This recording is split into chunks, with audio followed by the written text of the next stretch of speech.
ne parlons forcément pas de la même Europe. Nous sommes de retour à Bruxelles avec Jo Leinen, Marek Jurek et Katianin Landaburu. Contrairement à ce que beaucoup prévoyaient, en début d'année, le Front National est loin, très loin des 30% des voix qu'il espérait atteindre au premier tour de cette présidentielle. Pire pour lui, il a été devancé par un candidat social-libéral fermement pro-européen. Donc a priori, pour les europhiles et les eurobéats, tout va pour le mieux dans la meilleure des Europes. Ben, ce n'est pas l'avis de Jean Quatremer de Libération. Moi, quand on m'en fait trop, je correctionne plus.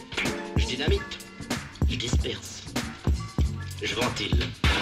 Damnette, encore raté. Le Frexit est renvoyé à une date ultérieure. Bon, certes, la candidate europhobe d'extrême droite, Marine Le Pen, s'est qualifiée pour le second tour. Mais avec ses 21% et son isolement sur la scène politique française, elle n'a aucune chance d'être élue présidente de la République le 7 mai et encore moins d'obtenir une majorité à l'Assemblée nationale. La messe est donc dite. Et comme une bonne nouvelle ne vient jamais seule, le candidat le plus europhobe de tous, celui qui voit dans l'Europe un complot de la CIA, des nazis et des martiens, je parle de François Asselineau, se ramasse grave avec moins de 1% des voix. J'espère que ça calmera pour quelque temps les militants énervés de son particule, l'UPR, qui ont pris comme cible privilégiée le médiacrate que je suis durant cette campagne. Mais on aurait tort de faire comme s'il ne s'était rien passé. Car si on fait les comptes, les candidats europhobes et eurosceptiques atteignent en réalité presque 50% des voix. On peut se consoler en constatant qu'on est 5 points en dessous du non au référendum de 2005 sur le traité constitutionnel européen, mais ce n'est quand même pas brillant. Certes, les Français ne sont pas en faveur d'un Frexit, comme le montrent tous les sondages, le goût pour les aventures catastrophiques n'étant heureusement pas majoritaire dans notre pays.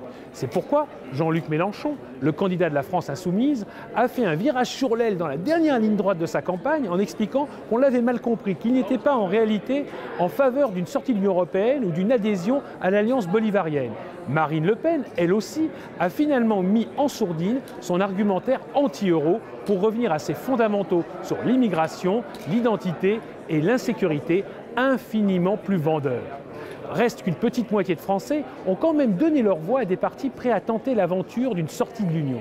C'est inquiétant, car cela veut dire que leur insatisfaction à l'égard de la politique française est telle qu'ils sont prêts à enterrer au passage 70 ans de construction communautaire.